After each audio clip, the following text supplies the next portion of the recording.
Personne s'est posé des questions. Il a dit, quelle est la différence qui existe entre la géométrie descriptive et la géométrie euclidienne ou analytique? Quelle est l'importance de la géométrie descriptive à l'ère actuelle? Bonjour et bienvenue sur J'apprends et je comprends. Aujourd'hui, nous abordons le deuxième chapitre de notre cours Dessin technique nommé Les éléments de la géométrie descriptive. Pour faciliter la compréhension de ces chapitres, nous allons saucisser ces chapitres en deux vidéos successives. Abonnez-vous et activez la cloche de notification pour ne rater aucune de nos prochaines vidéos. Nous sommes aussi sur d'autres plateformes telles que TikTok, Facebook et Instagram. Accrochez vos ceintures et on se retrouve après cette petite générique.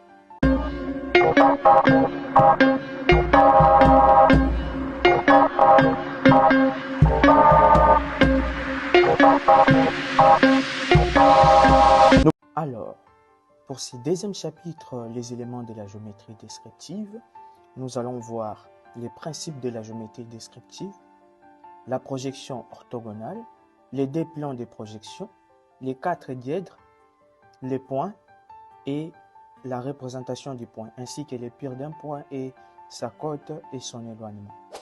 On ne peut pas parler des éléments de la géométrie descriptive sans pour autant savoir c'est quoi la géométrie descriptive. Nous allons essayer de faire une petite récapitulation. La géométrie descriptive a été bien définie par Monge. On peut donc la percevoir comme la théorisation d'un art du trait.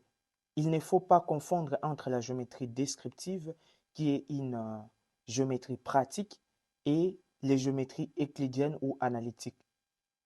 Ces moyens de description graphique est nécessaire pour l'étude du dessin technique.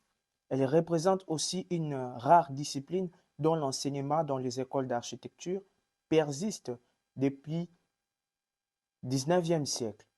D'ailleurs, à ce sujet, beaucoup se demandent sur la nécessité de son utilisation face à l'ère numérique et si cet enseignement peut se justifier. La géométrie descriptive permet l'étudiant d'une part de faire la gymnastique mentale qui lui apprend à voir l'espace et à comprendre la représentation d'objets tridimensionnels, ce qui sera très important lors d'une lecture d'un volume en 3D. Par exemple, pour ceux qui font l'architecture et les BTP, ils auront besoin de comprendre et de lire les éléments en 3D ainsi qu'en 2D. C'est pourquoi connaître la géométrie descriptive sera vraiment une très bonne gymnastique mentale. Et d'autre part, elle permet la réalisation des épires qui sont nécessaires à une expression graphique pertinente, même si elle sera assistée par ordinateur. On ne peut pas introduire la géométrie descriptive sans pour autant parler de principe de la géométrie descriptive. La géométrie descriptive propose donc de donner dans les deux dimensions de la feuille de papier. C'est une représentation opératoire des objets tridimensionnels. Cette représentation, qu'on peut qualifier de bidimensionnelle, doit décrire suffisamment complètement l'objet représenté. L'espace est représenté par des projections sur les plans convenables choisis. Un plan horizontal, le sol, et un plan vertical, c'est-à-dire les tableaux, qui se coupent selon une droite appelée ligne de terre. Le plan horizontal est alors rabattu sur les tableaux autour de la ligne de terre. Les deux projections maintenant représentées sur la même figure, comme deux claques superposées, constituent le pur. Alors, parlons des deux plans de projection. Afin de représenter les objets tridimensionnels dans les deux dimensions de la feuille de papier, on commence donc par se donner dans l'espace deux plans de projection perpendiculaires. Ces deux plans se coupent suivant une droite y'Y, appelée autrement la ligne de terre. Le premier plan H est appelé le plan horizontal des projections. Le second plan F est appelé le plan frontal des projections.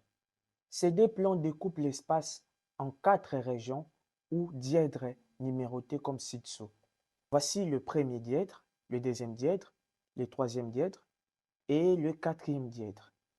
Alors, nous voyons ici prime Y qui est sûrement la ligne des terres.